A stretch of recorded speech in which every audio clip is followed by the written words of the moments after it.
Sí, en una edición especial de Frente a Frente por esta su radio por internet magiclatinosvegas.org, la otra cara de Sin City, desde Las Vegas, Nevada, para el mundo. Buenos días, buenas tardes, buenas noches en distintos puntos del planeta Tierra.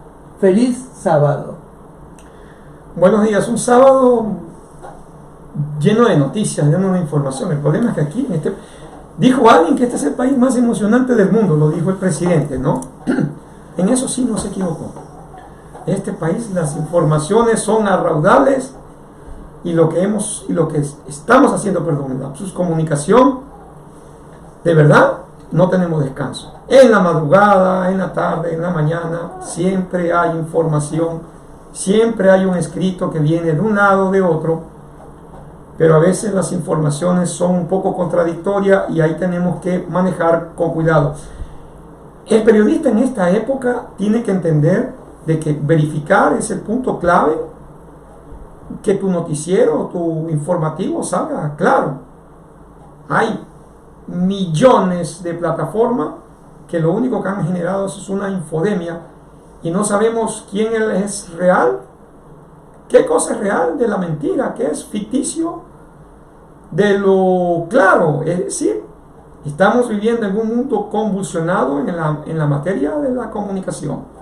Hay que tener cuidado con lo que se emite, en lo que se escribe e inclusive en lo que se dice, porque los gobiernos muchas veces los toman a mal y piensan que una palabra que no esté acorde con lo que ellos creen y piensan, te pueden acusar de terrorista.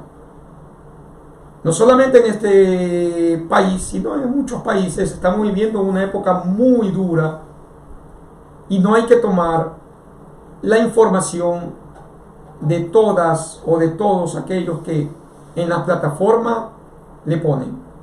Hay que ir a lugares serios, verificables. Aquellos que comienzan la carrera de comunicación tienen que entender que hace 30 años, como cuando yo salí, hace 30 años, 29 años para ser exacto, pero yo tenía muchos años atrás también trabajando para medios, pero cuando salimos de la universidad vivíamos una época en donde sabíamos a quién le creíamos y a quién no. Ahorita, en estos momentos, Héctor, tú me vas a corregir, en estos momentos no sabemos a quién le creemos y de dónde proviene, si esa información es verdadera o es una más de las falsedades que se dicen. Indudablemente, la desinformación es la premisa de esta etapa del momento, lo que se denominó la posverdad. La posverdad, la infodemia, como llaman algunos, ¿no? Que es información, es una pandemia de información lo que tenemos ahora. Es una verdadera pandemia. Y eso nos lleva a una situación de desconcierto generalizada donde los periodistas se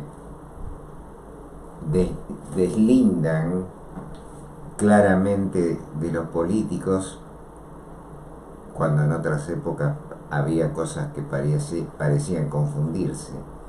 Hoy el problema mayor para el periodismo es poder emitir opiniones fundadas y tener una visión clara de hacia dónde va el mundo. La diferencia con los políticos es que los políticos no saben cómo terminar las cosas que han comenzado.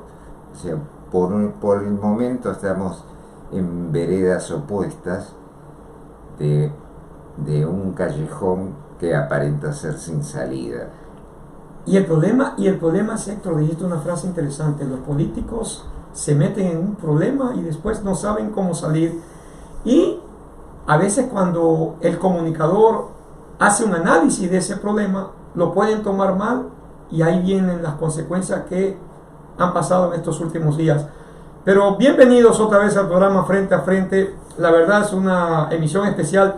Todo lo que escuchen hoy, no sabemos lo que va a pasar mañana. Así vivimos aquí. Todo lo que escuchen hoy, esperemos que tenganlo hoy. Y ojalá escuchen mañana y multipliquen este programa Estamos trabajando en una plataforma, pero todavía no la hemos, bueno, está terminada, pero estamos haciendo algo que les va a encantar. Pero más allá de eso, otra vez, reitero, ayer el mundo estaba feliz, los mercados rebosaron, llegamos a máximos que no se habían visto desde hace mucho tiempo.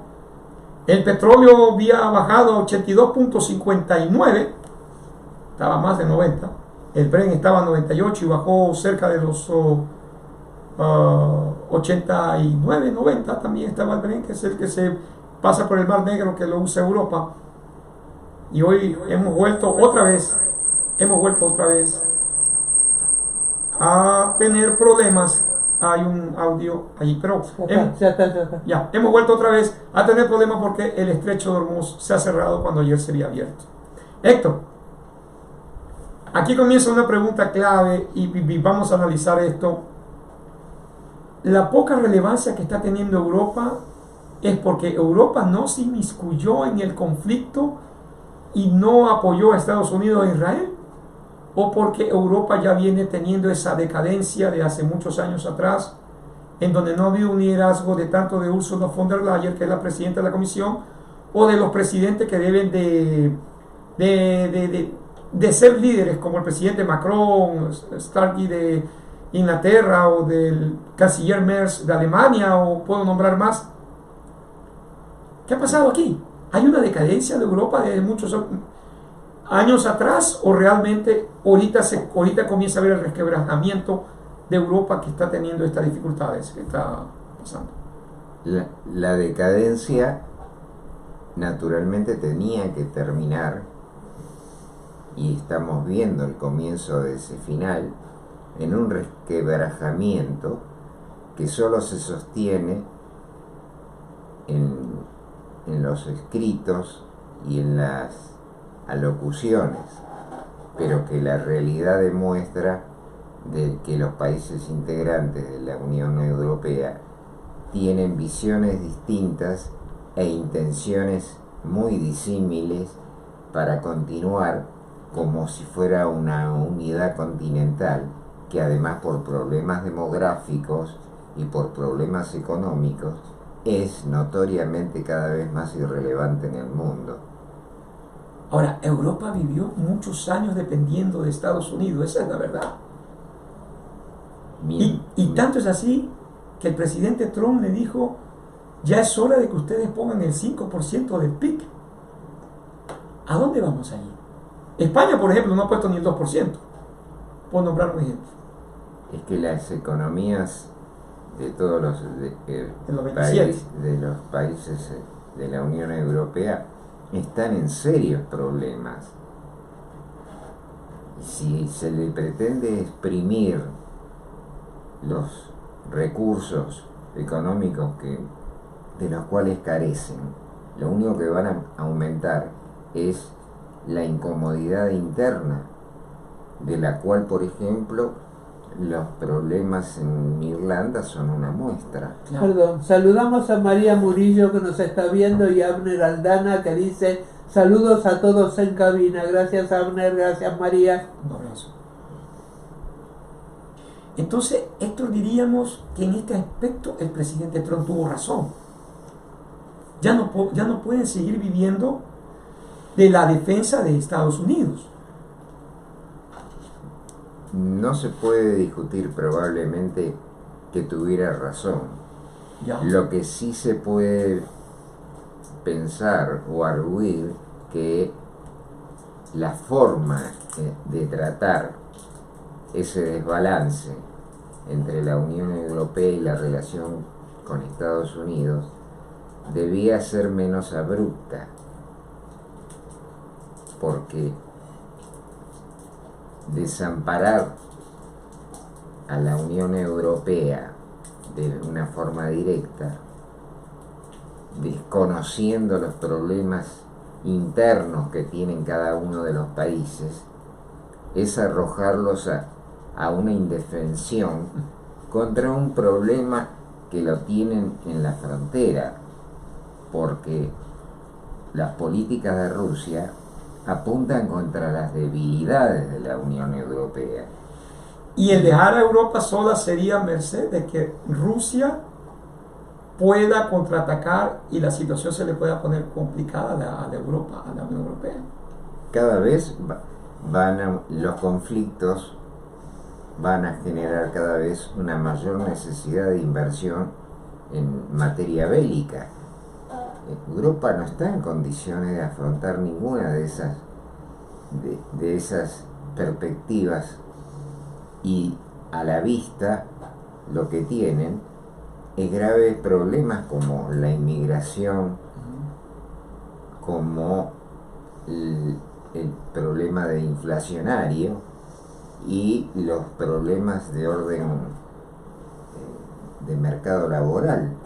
Es optimista decir que porque perdió Orbán las cosas van a mejorar. Todo el mundo estaba alegre, vi comentarios en España, el gobierno del señor Sánchez, vi comentarios del gobierno de Macron, vi comentarios de inclusive Giorgia Meloni, que es amiga, bueno, ya no tanto del presidente Trump, la primera ministra de Italia, en donde todo el mundo estaba feliz porque Víctor Orbán había perdido el domingo pasado.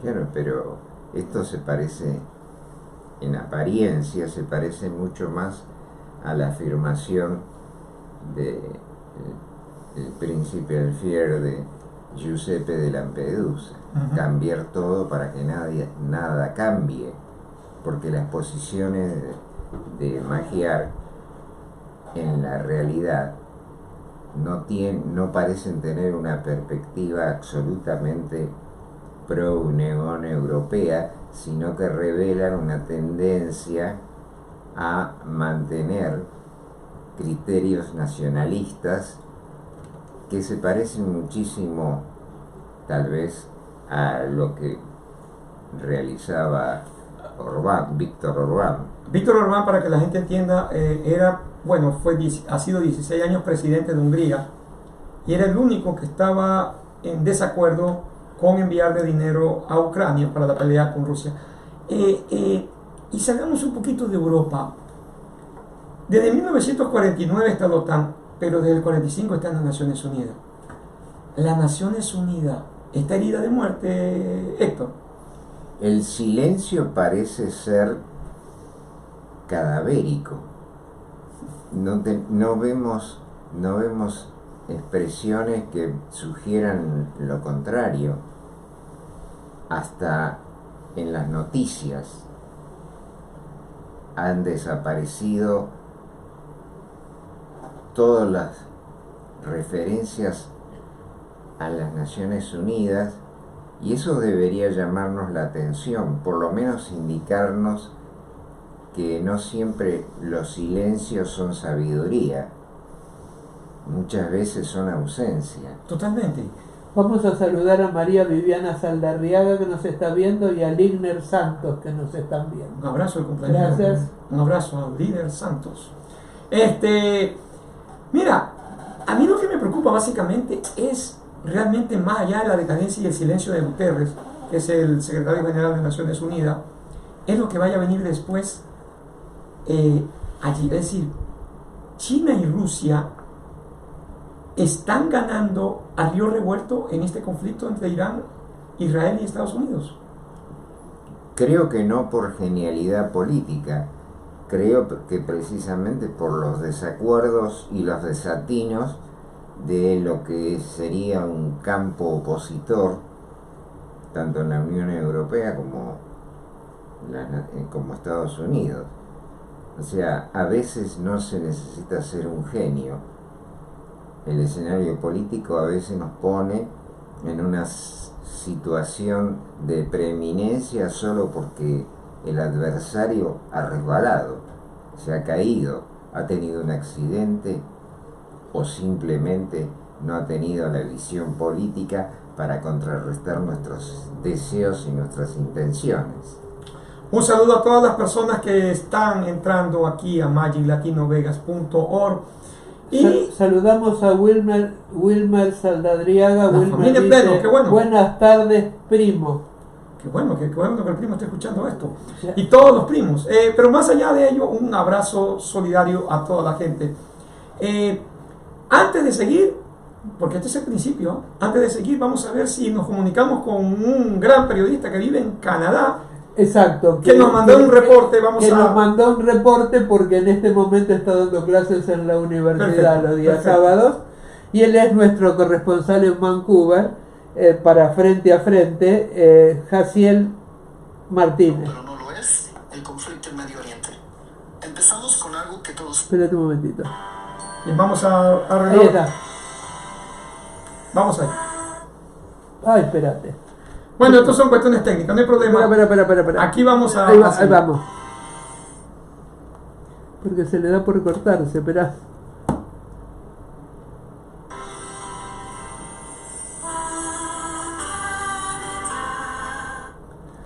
Bueno, pasa familia, tranquilo, no que esto sucede así. Hola, ¿qué tal? Muy buenos días, un saludo enorme a la audiencia de Frente a Frente, espero que lo estén pasando muy bien en este sábado 18 de abril del año 2026. Les saluda Jaciel Martínez directamente desde Vancouver. Hoy vamos a hablar de lo que realmente está afectando la vida diaria en Canadá. La economía, la inmigración y algo que suena lejano pero no lo es, el conflicto en Medio Oriente. Empezamos con algo que todos sienten, la gasolina. En este momento los precios están altos aquí en Canadá. Estamos viendo entre 1.60 y 1.90 dólares canadienses por litro. Si lo convertimos es aproximadamente 4.50 o 5.30 dólares estadounidenses por galón. Y bueno, ¿por qué está pasando esto? Principalmente, como todos ya lo sabemos, el conflicto en Medio Oriente que ha empujado el precio hacia arriba. Y claro, también ha subido mucho el transporte, ha subido los alimentos y bueno, generalmente ha subido todo aquí en Canadá también. Cambiando un poco el tema acerca de las cosas que están pasando aquí en Canadá, vamos a hablar un poco acerca de inmigración, porque aquí en este país ha habido cambios importantes. Canadá está endureciendo su sistema. Una de las claves es la nueva ley, una ley conocida como C-12. Esta ley fue implementada y pasada recientemente. En términos simples, para hablar de esta nueva ley, si una persona pide asilo después de más de un año en el país, esto puede ser rechazado automáticamente. Entonces, todas las personas que ya han entrado a Canadá, si se tardaron más de un año en pedir un asilo, definitivamente va a ser rechazado automáticamente. Se les va a enviar una carta informándoles de su rechazo y si no hay respuesta por parte del solicitante, deberán de presentarse a inmigración. En caso de que no se presenten a inmigración para regresar a sus países, tendría que haber un curso de la ley, entonces tendrían que ser arrestados y mandados directamente a sus países por el gobierno canadiense. Es algo que ha estado pasando y bueno, que se va a endurecer aún más para todos aquellos que quieran pedir asilo dentro de Canadá. Y bueno, también se están bloqueando más solicitudes de personas que cruzan desde Estados Unidos de forma irregular. Esto nos lleva a otro tema, la inmigración indocumentada. Durante los últimos años, Canadá vio un aumento significativo en cruces irregulares, especialmente desde Estados Unidos. Desde que inició su presidente en Estados Unidos, ha habido mucha inmigración directamente desde allá, principalmente en la provincia de Quebec y en la ciudad de Montreal, que es a donde más llegan. Canadá y Estados Unidos comparten la frontera menos vigilada del mundo y la más grande del mundo también. Sin embargo, esto está cambiando ahora. Las personas ya no van a poder ser aceptadas como lo era anteriormente. Bueno, ahora el gobierno quiere frenar todos estos cruces irregulares y ha implementado más controles, procesos más rápidos, pero también más rechazos para personas que han entrado a Canadá de forma irregular y que quieran pedir un asilo. Esto se está terminando. Bueno, ahora vamos a otro tema también acerca de inmigración, pero ahora con estudiantes internacionales hay un cambio clave en esto. Se quiere reducir significativamente el número de estudiantes internacionales. El gobierno ha decidido limitar su entrada. La razón principal es la crisis de vivienda. Durante años, ciudades como Toronto y Vancouver recibieron cientos de miles de estudiantes. Esto aumentó la demanda y empujó las rentas hacia arriba. Hoy, la lógica es clara por parte del gobierno. Menos estudiantes internacionales equivalen a menos presión en la vivienda. Pero bueno, no todo esto es positivo. Menos estudiantes internacionales también significa que hay menos ingresos para universidades, para colegios, para institutos que dependen de este ingreso. Menos actividad económica también, ya que estudiantes internacionales también traen dinero de fuera y incentivan la economía local. Y también menos trabajadores en el futuro para personas que se gradúen aquí y quieran quedarse en Canadá para estudiar un trade como de electricidad, plomería, etc. Canadá sufrirá también porque vamos a tener menos trabajadores en el futuro. Y bueno, aquí entramos en uno de los temas más importantes, la renta. Después de años subiendo sin parar, finalmente durante este año estamos viendo un pequeño respiro. En ciudades grandes, por ejemplo, un apartamento de una habitación cuesta entre $2,300 y $3,200 canadienses, lo que equivale a entre 1,700 y $2,400 estadounidenses. Un apartamento de 2 habitaciones está entre 3,200 y 4,300 dólares canadienses, lo que equivale aproximadamente a 2,400 y 3,200 dólares estadounidenses. La tendencia, en algunos lugares los precios han bajado entre 5 y 10%. No es una caída enorme, pero es la primera señal de alivio en varios años, ya que la tendencia siempre iba a la alza. Habíamos visto un disparo significativo de las rentas desde el final de la pandemia de COVID. Y bueno, ahora entramos en un contexto más global, conectamos todo el mundo con Canadá. El conflicto en Medio Oriente está impactando directamente a los precios del petróleo, la inflación y la estabilidad económica. Esto es mundial, se ve en Canadá, se ve en Estados Unidos, se ve en Latinoamérica, pero también hay algo interesante aquí. Canadá también se beneficia cuando el petróleo sube. Esto se debe principalmente a que Canadá, especialmente en la provincia de Alberta, son productores de petróleo y tienen las reservas de petróleo posiblemente más grandes de Norteamérica. Y bueno, es un equilibrio extraño. Lo que ayuda al país también le cuesta a las personas. Entonces, si vamos a hablar de macroeconomía, la verdad es que la alza en los precios de petróleo están ayudando a la economía general de Canadá. Sin embargo, también como los precios están subiendo, sube más la inflación y las personas sufren a la hora de abrir la billetera. Bueno, en resumen, Canadá está en un momento de ajuste en este momento, menos inmigración, más control en el asilo y menos estudiantes internacionales. Una economía que depende mucho de lo que pasa afuera. Y bueno, también el objetivo es claro, bajar la presión, especialmente en la vivienda. Pero el costo puede ser menos crecimiento y bueno, decisiones difíciles para el gobierno. Así están las cosas dentro de Canadá. Les saluda Jaciel Martínez directamente desde Vancouver, Columbia Británica. Un saludo enorme a todos y a toda la audiencia de Frente a Frente. Un informe completo, interesante. Lo que pasa es que hay que decirle a la gente básicamente es, no es porque el petróleo suba, los países van a tener mayor rentabilidad. Muchas veces hay algunos países que no tienen refinación y los costos para la gasolina se vuelven un poco más altos porque principalmente tienen crudo pesado y eso lo van a tener que mandar a refinar a otros lados y ahí viene la materia prima que es la gasolina y el diésel. Eso lo quiero dejar claro.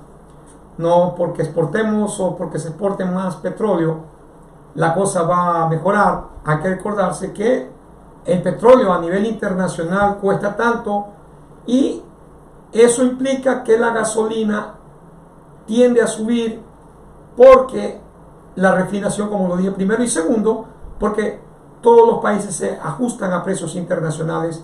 Lo quería dejar claro para que la gente no crea que porque países como Venezuela, Ecuador, México, Colombia, el mismo Canadá exportan más y claro, vamos a mejorar. A Estados Unidos está exportando a algunos países de Europa. Perdón, Wilder Saladiaga dice felicitaciones por su programa y también está viéndonos líder Santos Moreira.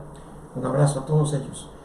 Héctor, Estamos hablando de la decadencia de Naciones Unidas. Yo cada día creo que Naciones Por Unidas ahora no lo que influye en podemos nada. decir No influye en nada. es la ausencia de presencia. Si la caracterizamos o no como decadencia va a depender probablemente de los próximos pasos que realicen, si es que intentan algún proyecto de participación. El problema es que las Naciones Unidas no ha cambiado y el mundo sí ha cambiado. Ese es el problema. Es decir, ya no estamos en la Guerra Fría. Cuando se acabó la Guerra Fría en el año 89, cuando se destruye el muro de Berlín, o cuando la Unión Soviética en 1991 se disuelve en 15 repúblicas, todo el mundo decía, bueno, Naciones Unidas nos va a dar un parámetro. Y nos estrellamos horrible cuando en la antigua Yugoslavia hubieron muertes y casi que Naciones Unidas pasó desapercibida. Claro, lo juzgaron a Milosevic y nada más. Pero Naciones Unidas no se involucró en ese conflicto. Y hay miles y hay decenas o centenas de conflictos en donde Naciones Unidas, con un veto de China, de Rusia o de Estados Unidos, no puede mover un dedo. Perdón, Fernando Andrade dice: saludos, estimado amigo, desde Manta, Ecuador. Jimmy Andrade te saluda. Un abrazo para Jimmy Fernando o Andrade. Sí. Esto es el problema que yo veo, el asunto de cambio. No hay el cambio correspondiente de Naciones Unidas y está totalmente, es una palabra que ya no se usa en castellano, que es arcaico, bueno, vamos a decir obsoleto. ¿Tú no crees que esto está obsoleto ya? Y hay que reestructurar para que vuelva a ser Naciones Unidas y que vaya a la par con la competitividad del mundo. Eso, o definitivamente darse, la sociedad actual tiene que darse a la construcción de nuevas instituciones que puedan sustituir a las que no están dando las respuestas adecuadas. Y la constitución de esas nuevas entidades supraglobales parecen estar más amenazadas por las potencias que ayudadas, porque le interesa a China, le interesa a Estados Unidos y a Rusia y a toda superpotencia emergente en el futuro, le interesa la institucionalidad de la política global. ¿Y no se socava, por ejemplo, cuando se quiere crear una Junta de la Paz? Como lo que está haciendo el presidente Trump, por ejemplo, él crea la Junta de la Paz y hay que poner $1.000 millones para comenzar a buscar solución y a buscarle alternativa a las Naciones Unidas. ¿Se socava la institucionalidad de las Naciones Unidas? En definitiva, demuestra que la obsolescencia no es una cuestión de los opuestos, sino que es una pérdida de credibilidad a través de décadas de inoperancia.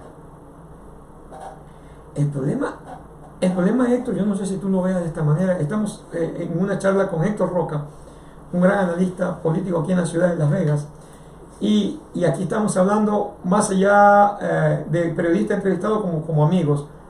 Pero Héctor, ¿tú no crees que esas pequeñas organizaciones que dentro de las Naciones Unidas ellas mismas han socavado el rol y el papel de la gran organización que se creó en el 45? Indudablemente los efectos posteriores a esas etapas iniciales han demostrado que no se han trazado rutas lo suficientemente afianzadas como para poder de alguna manera incidir en los numerosos contratiempos que se fueron dando en el camino, porque la realidad es que los conflictos bélicos se sucedieron sin que esa institucionalidad pudiera de alguna manera conducir a una resolución razonable. El conflicto del Donbass ya lo mostró claramente, la impotencia para poder enfrentar una incursión de esa naturaleza claramente expansionista por parte de Putin. Pero ¿qué puede hacer las Naciones Unidas si el que está en conflicto es uno de los que están en los 5 los permanentes? Para darle una idea a la gente de lo que estamos hablando. Naciones Unidas tiene 5 países que están dentro del Consejo de Seguridad y 15 de los permanentes, pero los 5 más importantes son Estados Unidos, Rusia, China, Francia e Inglaterra. Con uno que vete, con uno que haya el veto, ya no se puede hacer absolutamente nada. ¿Qué podemos esperar de un conflicto de Donbass si cuando hay una resolución Rusia lo va a vetar porque es el que está en conflicto? ¿Qué va a pasar en el conflicto de Irán? Si uno de los que va a vetar va a ser Estados Unidos y el conflicto va a seguir, y Naciones Unidas tienen que estar cruzadas de brazos. La pregunta sería en este caso, Héctor, ¿habría que cambiar esa estructura de resolución en donde se tenga que tomar otro mecanismo y no hacer que un país en conflicto pueda tener poder de veto?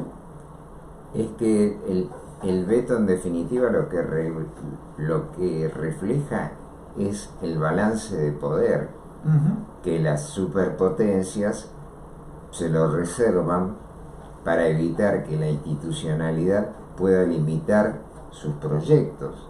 Así que mal se podría avanzar en el camino de la institucionalidad a nivel global si los principales actores siguen teniendo la capacidad de dictar el guión. Voy a poner en comunicación a Alfredo Galindo, que está esperando. Perfecto. Gracias. Entonces, muchas gracias.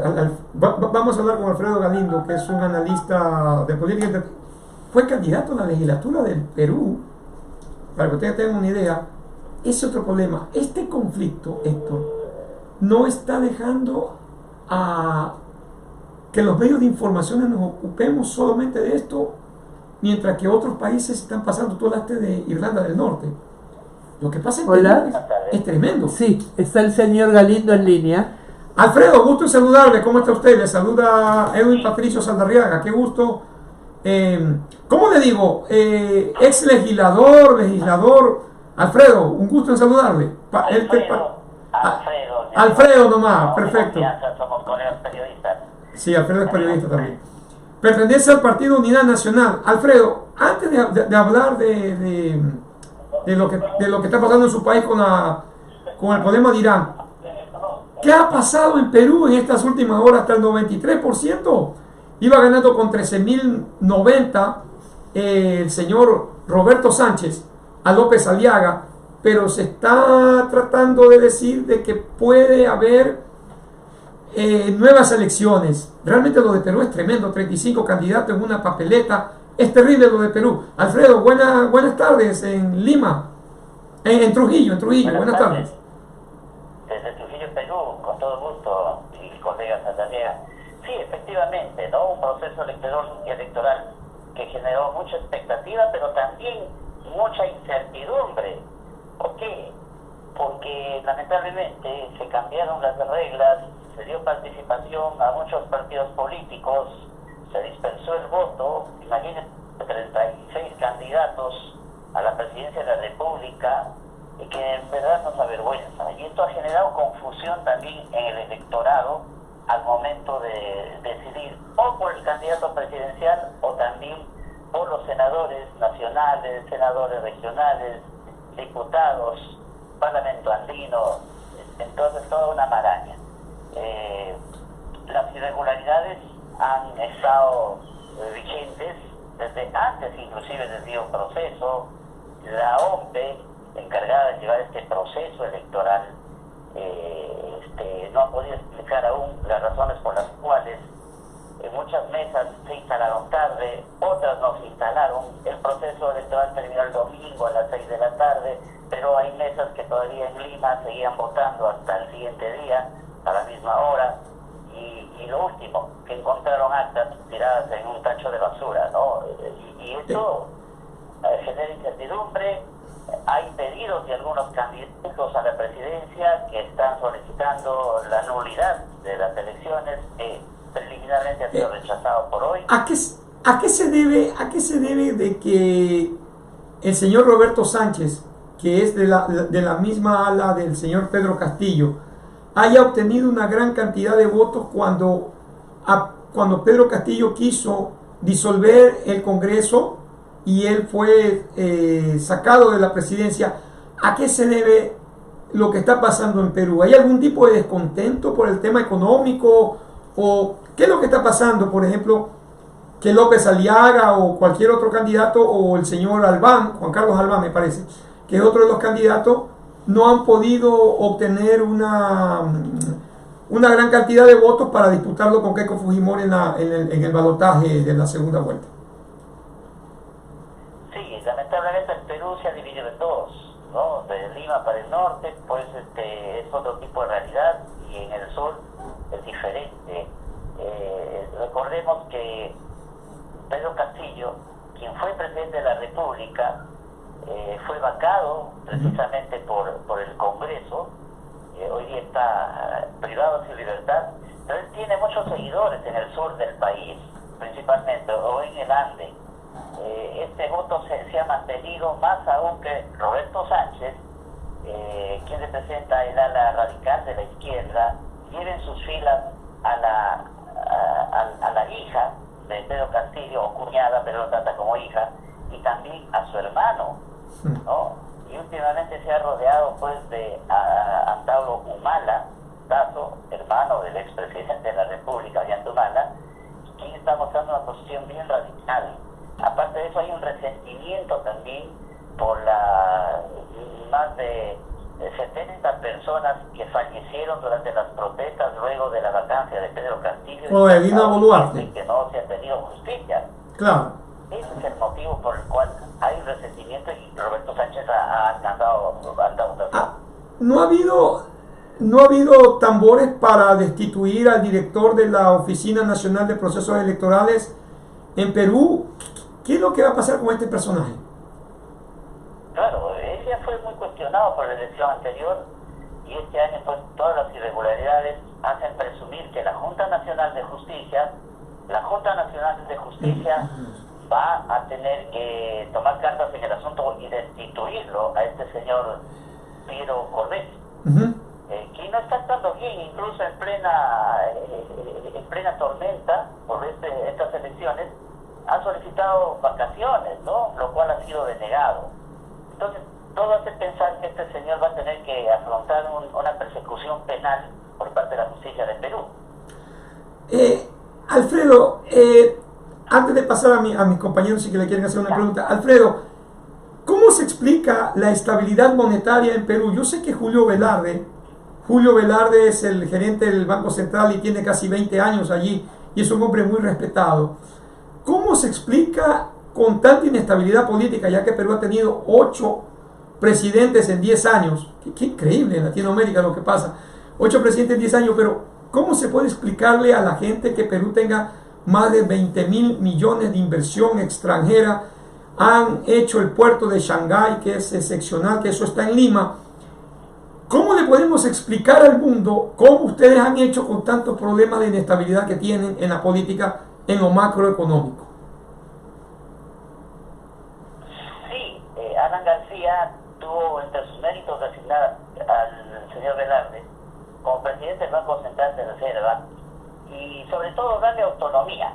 El BCR ha estado exento de todo tipo de presión política, económica, para impedir su labor. Y todos los gobiernos sucesivos también le dieron esa autonomía, inclusive Pedro Castillo lo ratificó en el cargo, ¿ya?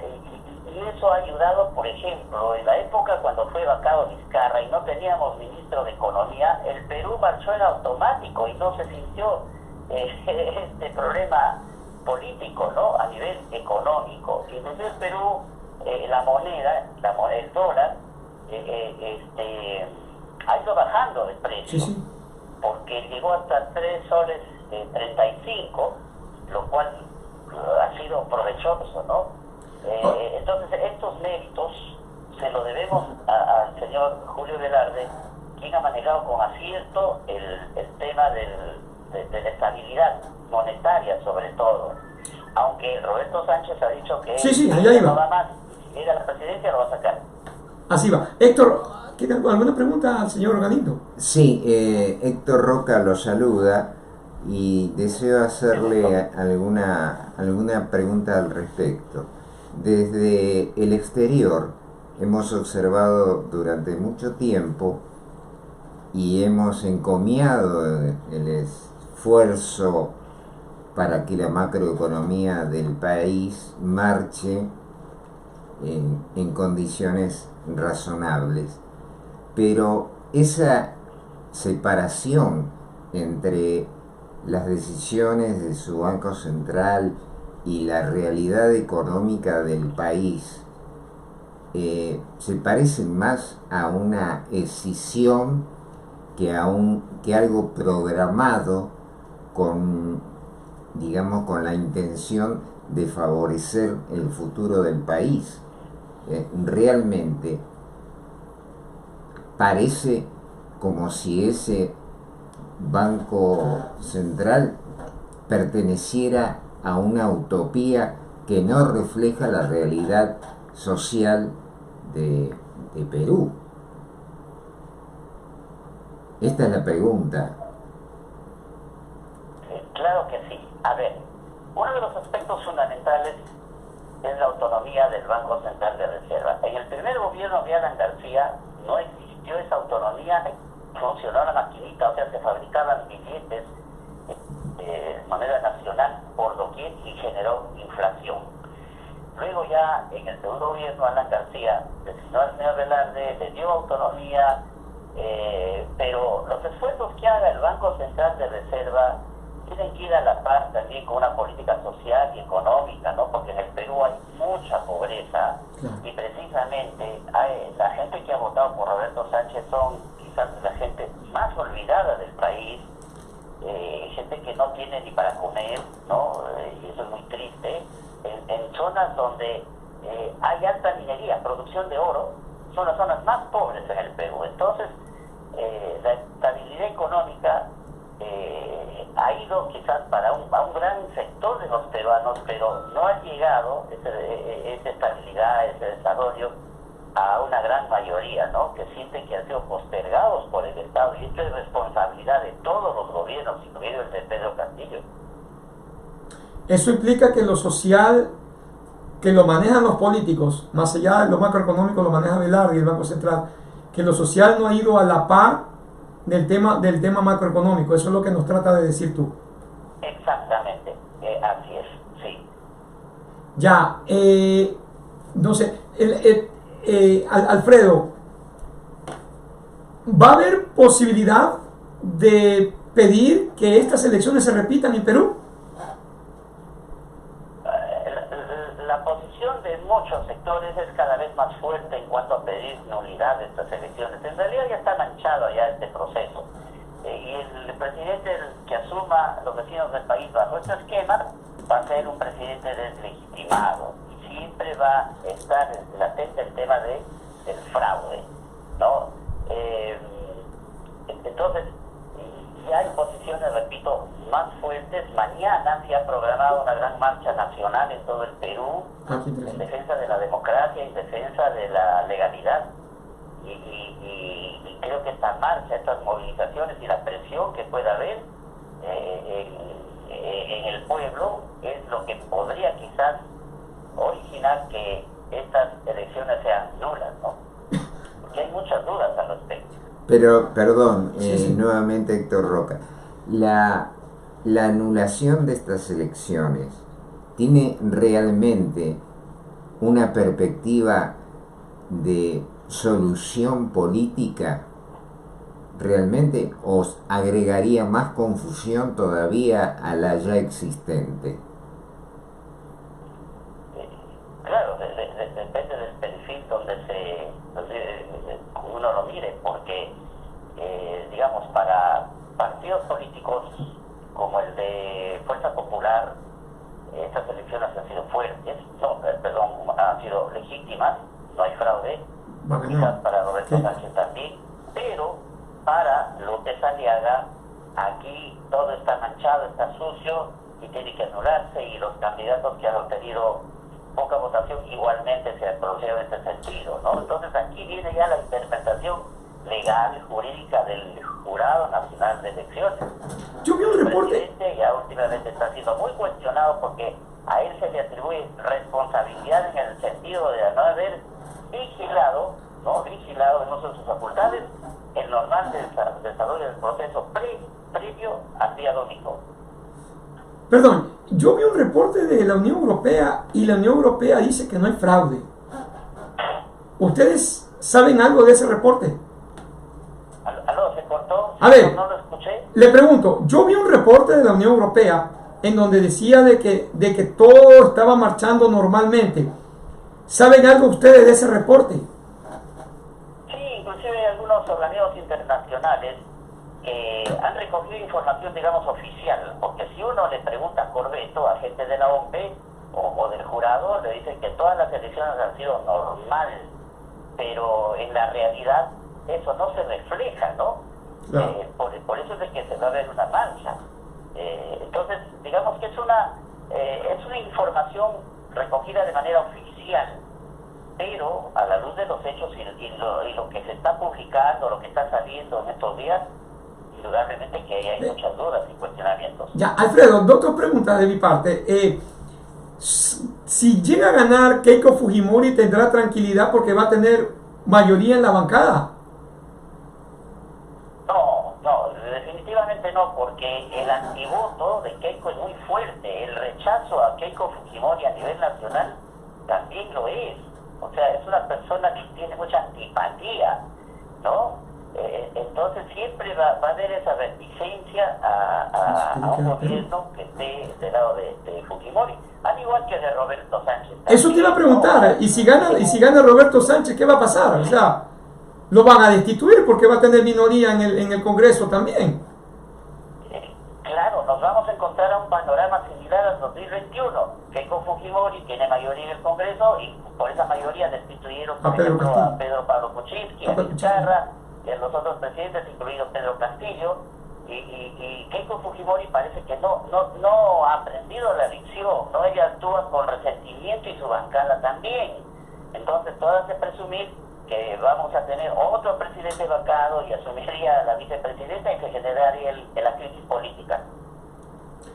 Y me parte lo que dice Héctor, sería una enorme confusión y un problema enorme a nivel internacional que Perú tenga otras nuevas elecciones. ¿Cómo se vería a nivel internacional el país?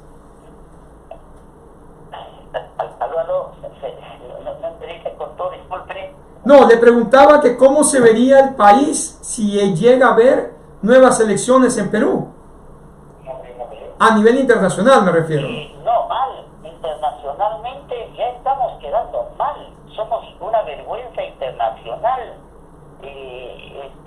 Porque Perú, lamentablemente, hemos salido de una dictadura en el año 80, nos estamos fortaleciendo la democracia, pero tenemos una democracia muy endeble, muy débil. Claro. El Congreso de la República no estuvo a la altura, ha cambiado la ley electoral, fíjese, un cedulón que nadie entendía. Entonces, Perú, a nivel internacional, hemos quedado mal.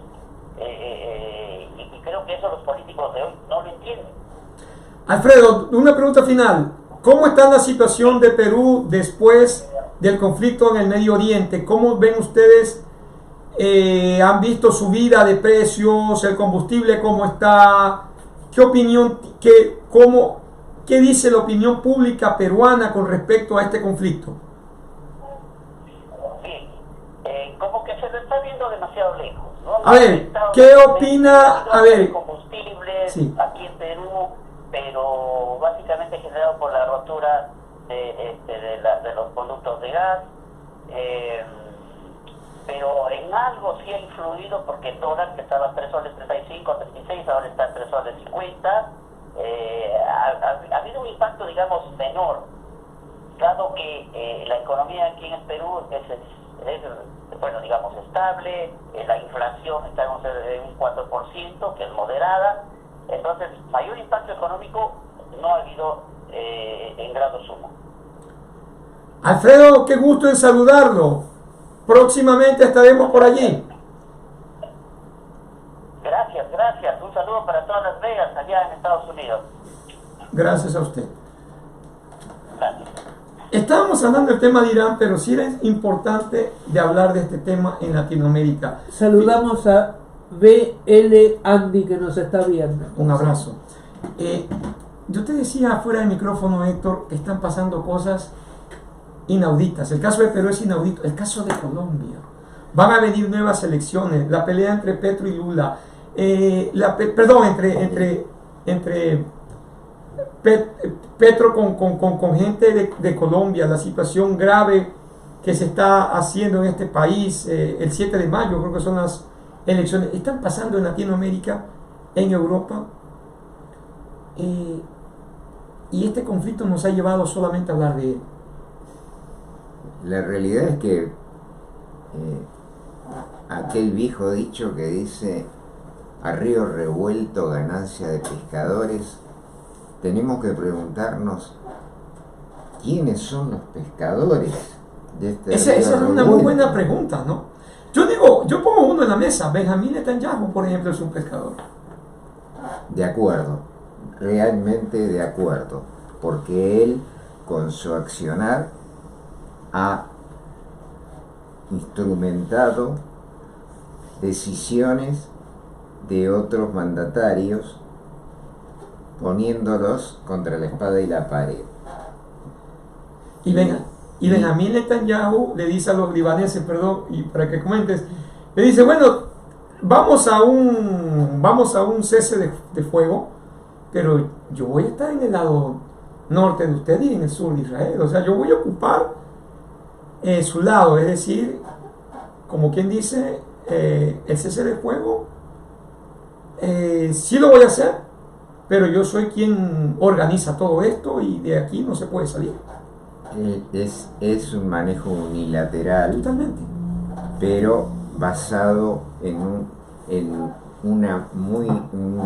muy viejo aforismo, que es que lo que está en riesgo siempre es la supervivencia de Israel.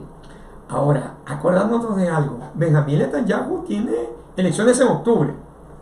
El presidente Trump tiene elecciones en noviembre. El presidente Trump puede perder las cámaras.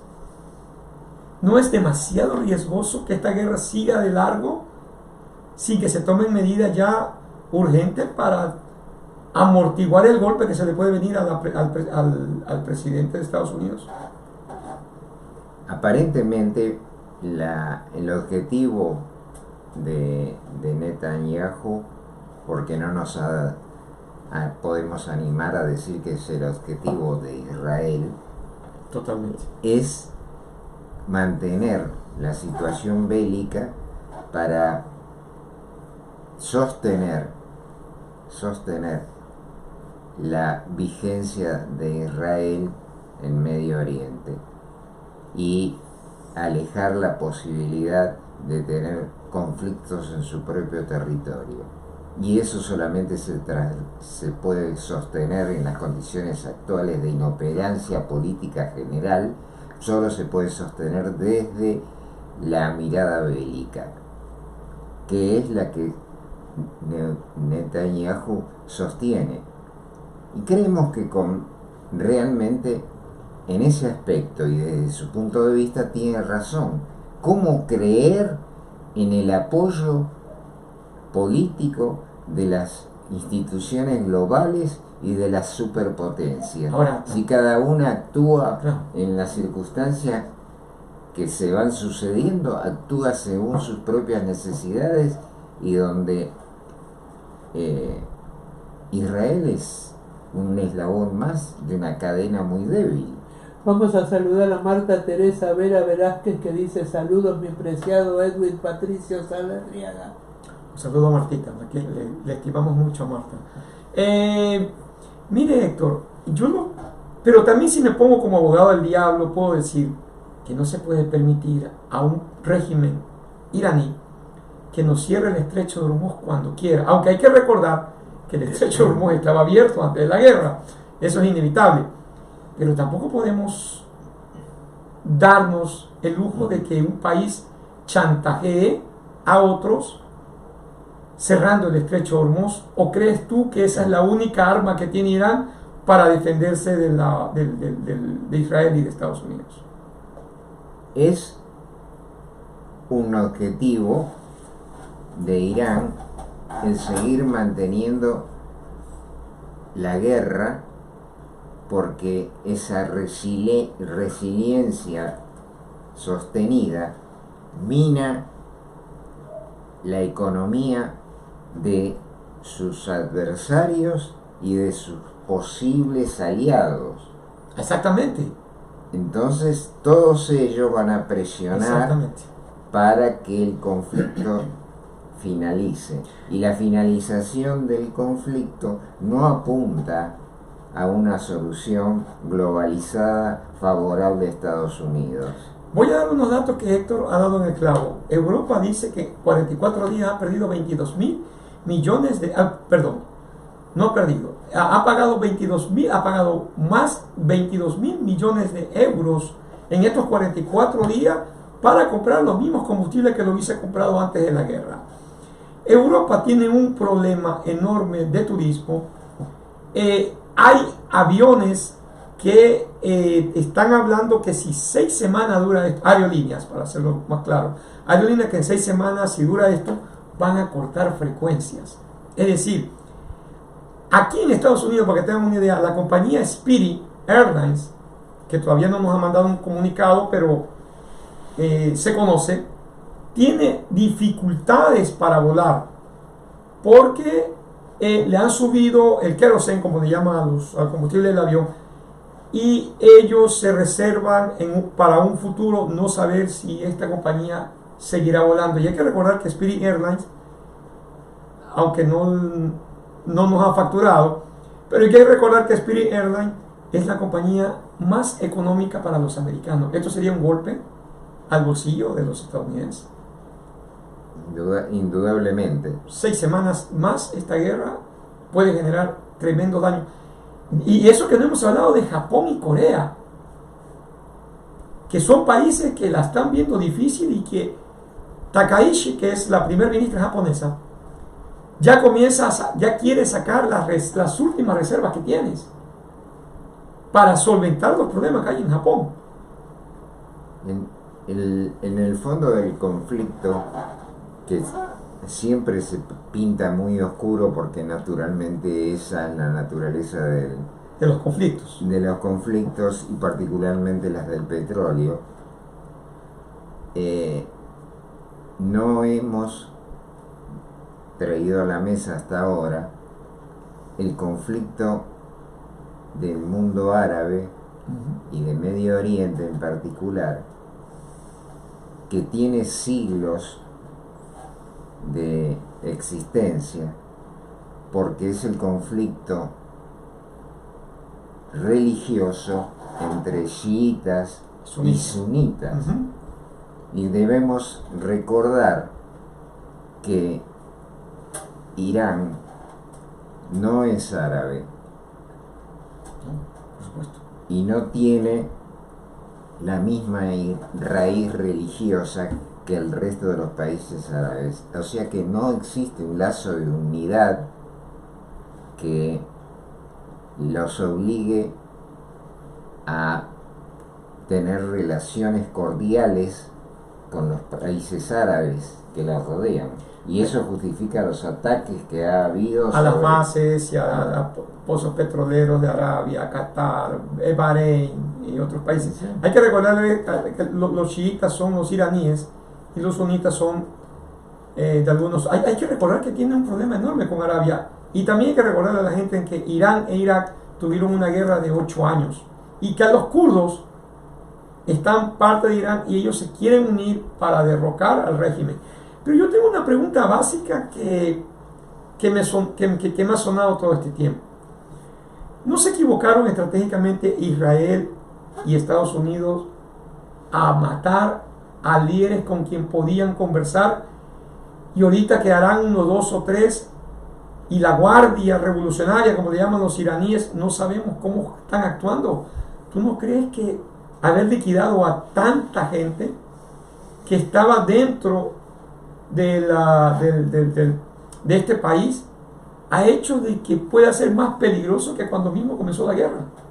Yo creo que los errores generan más errores, y el primer error parece haber sido canalizar el problema de Irán, resolviéndolo con convertirlo en una teocracia, porque no hubieran llegado los ayatolás sin el visto bueno de Inglaterra, de Estados Unidos y la mirada cómplice del resto de Europa. Totalmente, hay que recordar que los ayatolás se tomaron la embajada americana en 1979, y eso fue la pérdida de Jimmy Carter con Ronald Reagan, y en 1981, después de 444 días, dejaron la embajada. Pero en este aspecto entonces le voy a tener que dar la razón a Donald Trump otra vez. Que yo no estoy a favor de Donald Trump, por si acaso, pero Donald Trump dijo una base que tienen algunos republicanos. No soy republicano antemano, tampoco demócrata. Ellos dicen, bueno, tenemos que eliminar la raíz de 47 años en donde los iraníes han matado a muchos soldados estadounidenses, han asesinado soldados europeos, y esos 47 años han sido trágicos para el occidente.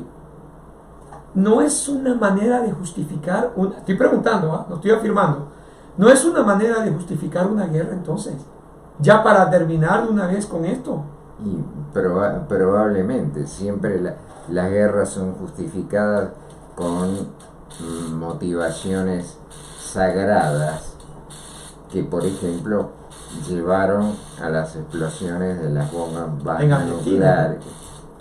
nucleares en la Segunda Guerra Mundial, cuando en realidad ya Alemania y Japón estaban en vías de una derrota unilateral, pero que había que mostrarle la fuerza a la Unión Soviética, y no hubo mejor escenario para eso que la representación de Hiroshima y Nagasaki.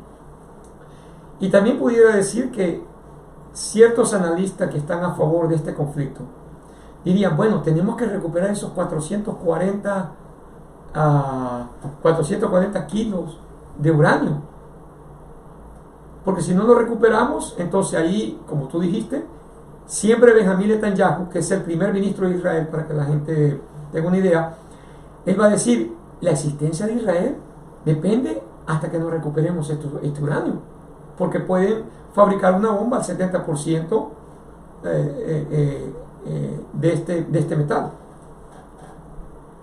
Y la posibilidad de que ese material enriquecido sea depositado en Rusia tampoco es una garantía para el mundo occidental. Por supuesto, porque inclusive pueden comprar armas de nucleares de Rusia o de China.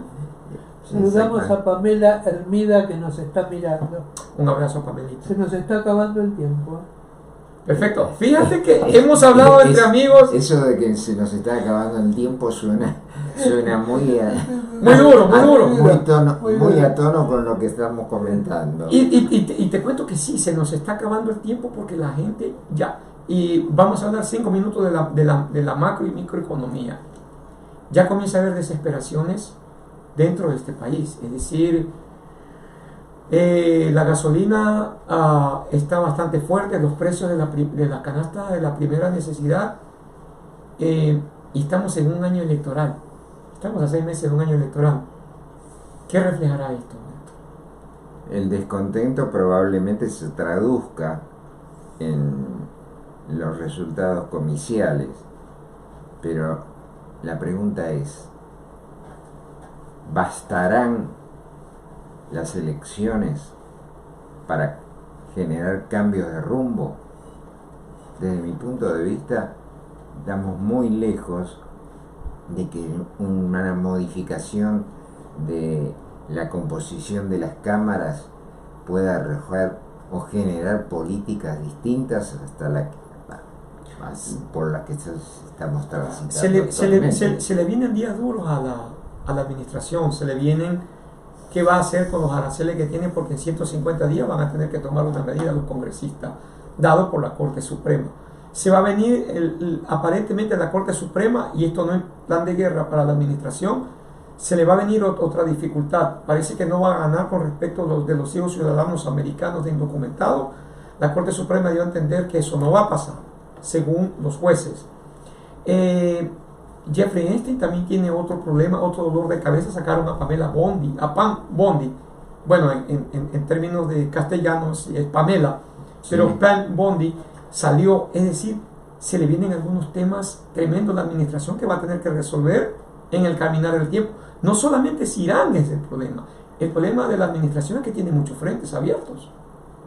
Demasiado para cualquier país, aunque se trate de una superpotencia, y sobre todo si no hay una línea de conducta desde la primera magistratura que aliente expectativas en la población de que la conducción es razonable, está regida por criterios de universalidad y de consenso.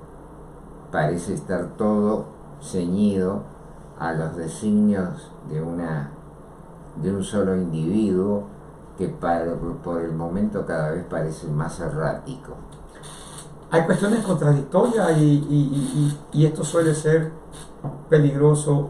Y eso que no hemos hablado de inmigración, porque lo que está pasando con inmigración es tremendo. Es decir, la manera como se están llevando a efecto las redadas o los problemas con inmigración.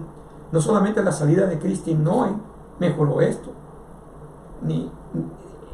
es decir, estamos viendo qué es lo que está pasando con la administración.